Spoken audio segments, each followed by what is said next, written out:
Docteur Abergel, bonjour. Bonjour. Vous êtes cardiologue avec une forte compétence en échographie. Le plus simple, c'est peut-être que je vous demande de vous présenter.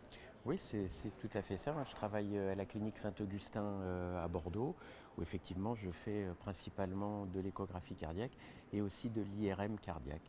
Puis j'ai une particularité, c'est de la compétence en CEC, ce qui me permet d'avoir un pied en chirurgie cardiaque aussi.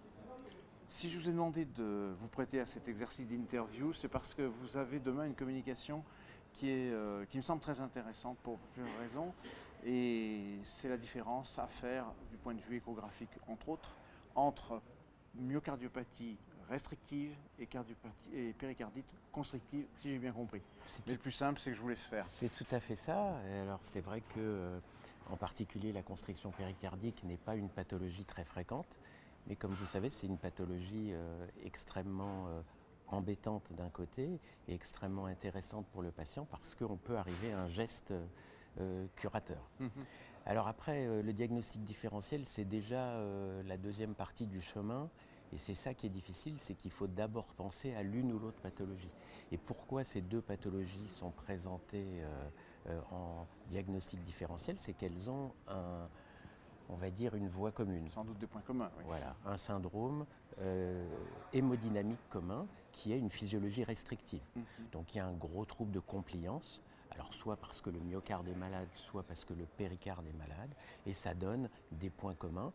Alors les points communs sont évidemment une grosse élévation des pressions de remplissage, à droite et ou à gauche, mais ça arrive dans d'autres pathologies. Et puis il y a des choses hémodynamiques qui sont plus spécifiques et qui sont le syndrome d'adiastolie ou le deep plateau. Alors on a beaucoup de signes qui vont être intéressants et ce qui à mon avis dans la pratique quotidienne peut être utile, c'est vraiment de séparer ces spécificités. Donc on a quelques signes spécifiques, par exemple le deep plateau des cavités droites qu'on va pouvoir diagnostiquer sur le flux d'insuffisance pulmonaire. C'est très intéressant parce que ce flux, notamment en inspiration, va avoir une pente très raide. On va pouvoir mettre en évidence une éjection diastolique. Ça, c'est très spécifique de l'un ou l'autre des diagnostics. On peut également avoir des fuites diastoliques, soit mésodiastoliques, soit avant la contraction auriculaire. Ça aussi, c'est très spécifique. Et puis après, on a une multitude de signes d'élévation des pressions de remplissage qui eux sont moins spécifiques. Alors à droite c'est la grosse veine cave qui ne respire pas, c'est la grande onda sur le flux veineux sus-hépatique, c'est le flux de remplissage tricuspide qui est restrictif, donc le temps de décélération de l'onde qui est très raide. À gauche, c'est pareil pour le flux mitral, restrictif, ou alors la veine pulmonaire qui a une onda également très ample. Et ensuite, ce qui est très intéressant, c'est qu'il faut s'intéresser aux variations respiratoires. Dans la constriction péricardique, c'est un peu compliqué à expliquer, mais on a une dissociation des pressions intrathoraciques et intracardiaques. Alors, je donne un exemple.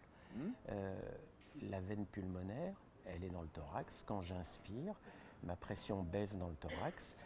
Ma veine pulmonaire n'est pas recouverte de péricarde, la pression va être transmise, la baisse de pression, et ça baisse dans la veine. Normalement, si j'inspire, mon oreillette gauche est également dans le thorax, mais le péricarde est épais, il est pathologique, et donc cette baisse de pression ne sera pas transmise à l'oreillette. Et je vais donc comme ça avoir une réduction du gradient en inspiration et un moindre remplissage. C'est ce que dans d'autres pathologies on appelle le mismatch, quoi. Alors c'est ce qu'on appelle, alors il y a plusieurs noms, mais en tout cas c'est ce qui va donner les variations respiratoires au cours du cycle qu'on a dans la constriction et qu'on n'a pas dans la restriction. Alors ça va se manifester de plein de façons.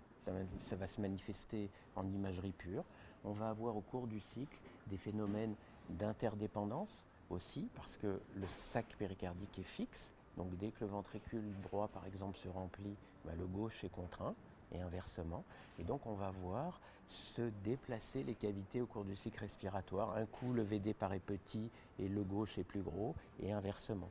Et on va avoir des mouvements septaux également très particuliers. Ça, il n'y a pas dans la cardiopathie restrictive. Si on regarde les flux auriculo-ventriculaires, on va voir au cours du cycle respiratoire l'onde qui varie beaucoup, à gauche comme à droite. Ça, il n'y a pas dans la cardiopathie restrictive. Et puis il y a encore d'autres signes qui là aussi sont du bon sens, c'est que la cardiopathie restrictive c'est une maladie du muscle, Donc la relaxation ventriculaire est malade, la constriction, sauf si pathologie associée, il n'y a pas de pathologie du muscle, la relaxation est normale. Donc la fameuse onde E' en Doppler pulsé tissulaire va nous permettre également de faire la différence entre constriction et restriction. Donc on a vraiment un raisonnement hémodynamique que je trouve extrêmement intéressant parce que d'abord il met en relief la qualité de l'outil échographique. Hein. On fait de l'hémodynamique non invasive de haut niveau, diagnostic de deep plateau, diagnostic d'élévation de pression remplissage, différence sur la respiration entre les deux pathologies et en même temps on arrive à glaner beaucoup de renseignements qui vont nous servir dans beaucoup d'autres pathologies pour faire des diagnostics. Voilà ce qu'on peut dire. Donc, je dirais presque en conclusion, c'est que il y a des signes quand même qu'il faut savoir, mais peut-être qu'on ne les utilise pas au quotidien, qu'on ne les sait pas, mais l'essentiel c'est d'y penser déjà. Exactement. Et une fois qu'on y pense, on n'est pas dans le cadre de l'urgence, donc on peut toujours refaire après un examen si vraiment il y a besoin. Alors, c'est ce qui arrive dans la pratique parce qu'on voit que ce sont souvent des patients qui se présentent avec des poussées d'insuffisance cardiaque itérative. Il y a une fonction ventriculaire gauche qui est normale, on ne sait pas bien, et on les récupère parfois après plusieurs examens. Non pas que le diagnostic n'a pas été fait, c'est pas une erreur, Il aurait mais effectivement, pu être plus fin. voilà, il aurait pu être fait avant, donc il faut y penser. Vraiment, l'insuffisance pulmonaire, très bien. Alors après, il y a d'autres, évidemment, techniques diagnostiques d'imagerie. J'allais vous poser la question. Bien sûr, et l'IRM, le scanner, qui vont nous donner l'IRM, on voit très très bien ces phénomènes d'interdépendance. On fait des séquences en respiration libre et on voit sur plusieurs cycles la variation entre la taille de l'oreillette du ventricule droit et du ventricule gauche, le mouvement du septum. C'est un signe extrêmement utile pour faire le diagnostic de constriction. On a évidemment des tas de signes par ailleurs au scanner. Le scanner, c'est celui qui permettra de mettre en évidence des calcifications sur le péricarde, de mesurer en IRM et en scanner l'épaisseur du péricarde, ça c'est très intéressant. Mais pour vous montrer que cette pathologie est extrêmement difficile, c'est qu'il y avait eu une série de la Mayo Clinic qui avait montré qu'une quinzaine de pourcents de patients qui avaient une constriction péricardique avérée, c'est-à-dire que le diagnostic a été fait, ils ont été opérés et ils en ont tiré un énorme bénéfice, ces patients avaient un péricarde morphologiquement strictement normal, aucun épaississement, aucune calcification. Donc c'est là où l'hémodynamique doit triompher et doit être en première ligne. Morphologie et hémodynamique. Exactement. Il me reste qu'à vous remercier, c'était très précis. J'espère qu'au lieu d'aller consulter les livres, on réécoutera cette interview quand on aura un problème. Écoutez, avec plaisir. Merci beaucoup en tout cas. C'est moi, merci.